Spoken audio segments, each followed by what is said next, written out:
Hey, I'm Chrissy Hodges. I'm so glad that you found your way to my videos and my channel where I talk about all things OCD. Sometimes it can be scary to click on videos, so congratulations for being here. Because you're looking for things, that means that you have hope. And having hope is so important in the recovery journey. So I talk about all things OCD, especially pure OCD, which is also the name of my memoir. I'm a certified peer support specialist working with people worldwide, providing referrals for therapists and also peer support to help walk alongside you as you're working toward recovery for OCD. Visit my website at chrissyhodges.com to find out more information about my services. NoCD, NOCD is an app. They also provide telehealth in many parts of the world. If you're looking to do ERP therapy and want to check NoCD out, go to treatmyocd.com. So I just wanted to come on here and tell you congratulations for making it through the holiday. Sometimes this can be a tough time for people. I have seen a lot of people in the last couple weeks who have been struggling because the holidays can be tough. I myself have had a few tough days too. Lots of times it's just nostalgia. Lots of times it's expectations. A lot of times it's just a reminder. And New Year's can be the same thing, right? We look at New Year's as this awakening and rebirth, and we all think, okay, this year's going to be different, especially if your has been shitty in 2022. And this can put a lot of pressure on what you want out of the year, or it could be a reminder that things were tough last year as well, and you might still be in that same place. So today I thought I would talk about a really important concept that can be really scary when we think about it, which is called radical acceptance. Now, acceptance is one of the shittiest words in the recovery journey. If y'all seen my videos, you know I just hate that term. And I hate it because of how it comes across. When we talk about acceptance of OCD, when we talk about accept the thoughts, sit with the thoughts, all that shit. When we have taboo intrusive thoughts, or when we have things that are just really saturating us at that time, acceptance just seems like this flippant, okay, well, you know, I'm going to accept this and life is going to be great. No, acceptance is absolutely painful. Acceptance is a choice. And that choice sometimes can feel like you're giving up. It can feel like you're giving in. It can feel like you're admitting defeat.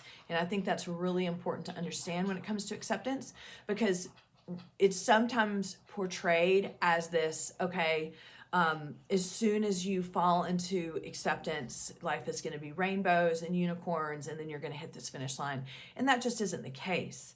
In a lot of ways, acceptance becomes, it feels unattainable, right? And it feels like if we engage in acceptance, sometimes it might think, oh my goodness, if I engage in acceptance, that means that I'm admitting that the thoughts are real, or I'm scared that I'm going to find out that the thoughts are real, or I'm admitting that I have this disorder, because so many of us live with OCD for so long and believe that it's at some point I'm going to wake up and it's all going to be gone, you know, and then I'll never have to deal with it again. And that's what we hope, or that we're going to find a video or find a blog or find someone's story and it's going to be the key and it's going to be all over.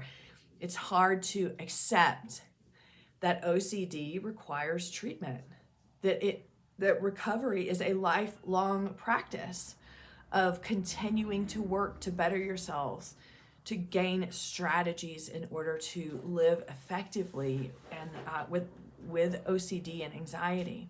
But I wanted to hit radical acceptance because this term can get, I think,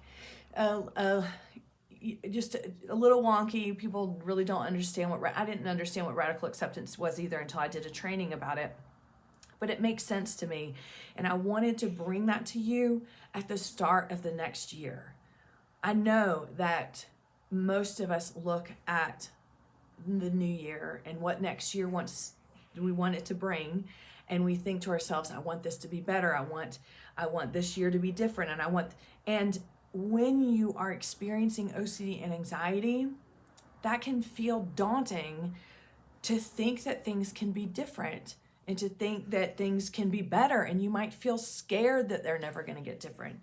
So this is where I apply radical acceptance in my life.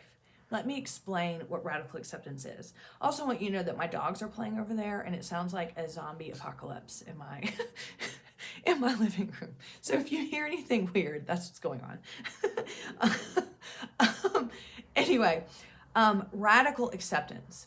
So when we look at when we break down acceptance, what this means is accepting circumstances as they are, in the form that they are at in that moment, right? And not pushing up against wanting it to be different, not pushing up against things need to be better, or I'm miserable here. Acceptance just is, I'm accepting that right now. I mean, the ultimate acceptance is getting the flu.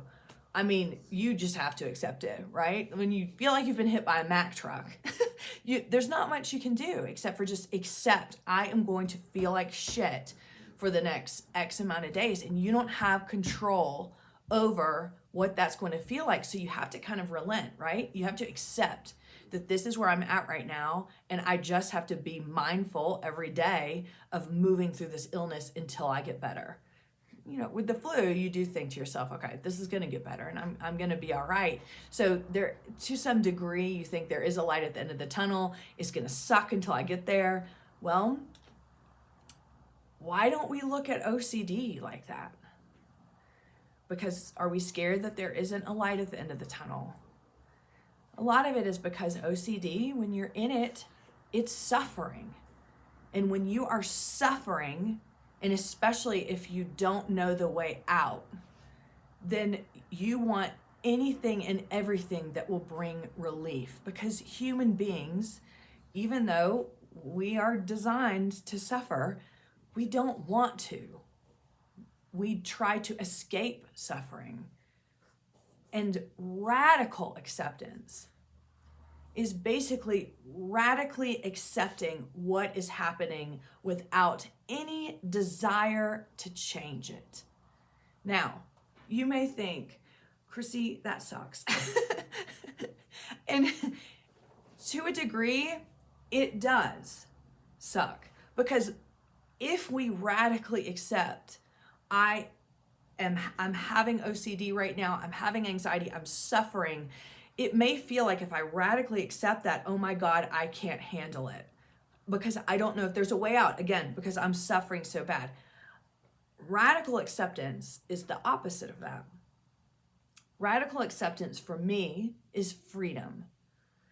And even in suffering, it is freedom because I'm not fighting to get out of what is really and truly happening in the mindful moment that I am living. Let me give you an example. Do you have a family member or a friend or someone that you have to be, a coworker, you just have to be exposed to these people and you just do not like them?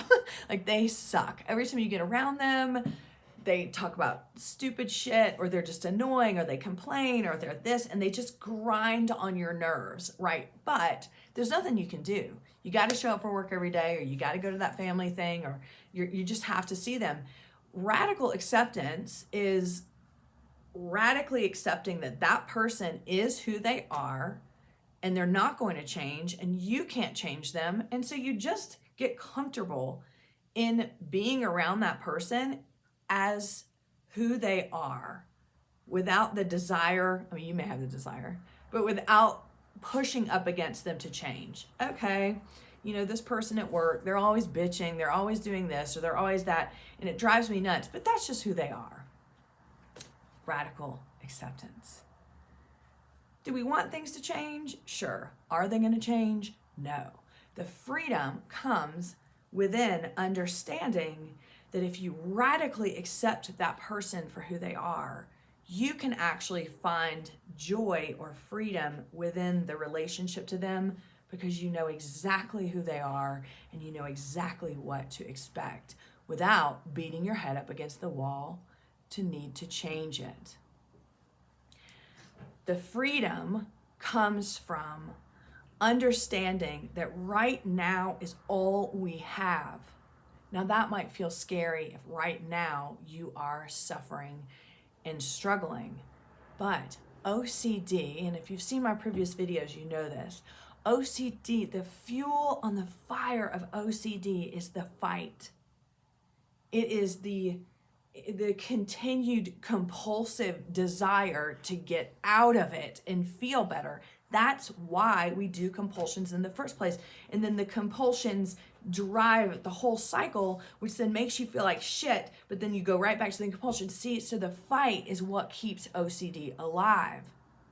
So the radical acceptance piece comes when you say, this is where I'm at right now, and fighting against it is making things worse. Radically accepting that this is where I'm at right now gives you a degree of freedom to at least know where your feet are planted. Now, this feels scary because if you have themes that are taboo, or themes that are just really entrenched, that are not in your values, they're not in what you want or what you desire, you may think, holy shit, if I radically accept, I'm accepting that these thoughts might be real. No, that is not what it is, and that's not what acceptance is. But that's why we resist. We are so afraid that accepting things and having radical acceptance is, of course, going to prove something about OCD. You're still fighting when you do that. You're still engaged in the fight. And acceptance and radical acceptance is the opposite of that. It's stopping the fight. Okay? It's not relenting. It's not admitting defeat. It's not saying, fine, I guess this is how life is going to be. You can still make informed, adequate choices if you radically accept where you're at. Absolutely. Radically accepting your situation right now, like the flu, right? If you have the flu and you're accepting that, that doesn't mean you still can't take steps to get better, right? I'm going to go take some Theraflu. I'm going to eat healthy. I'm going to make sure I'm getting sleep. You're taking steps to get better, but you're radically accepting that this is where I'm at right now. So with OCD, this was a crucial part in learning to manage it for me and to learn to love myself. And I will explain that, and hopefully that will pull us all together. For many years after treatment, I was in absolute denial, which a lot of people do. After treatment, you're like, I want nothing to do with this. I'm going to go as far away from this experience as I can because I never want to feel that way again. So I went straight to denial. It was fun for a little while until it wasn't.